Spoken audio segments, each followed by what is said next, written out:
Pacífica, por Dios, es una huelga pacífica, que somos trabajadores. Yo la documentación la dejo por su alguien.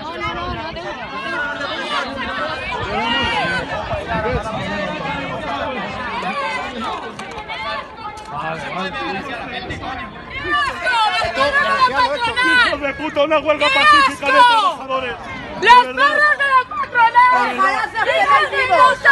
A Miguel se lo llevan detenido. Ya lo veo.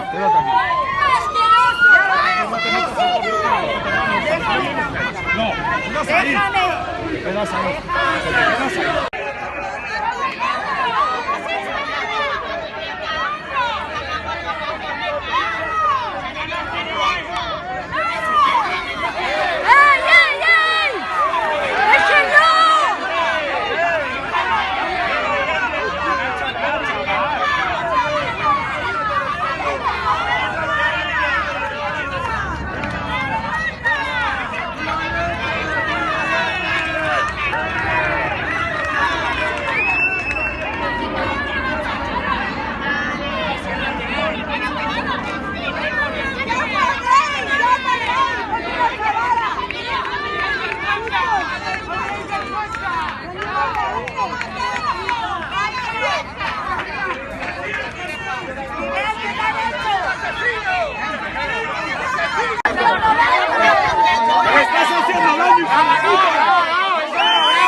Así tratáis al obrero, así tratáis al obrero, así lo tratáis, no se estáis resistiendo ni nada, y le estáis pegando, maltratadores, maltratadores.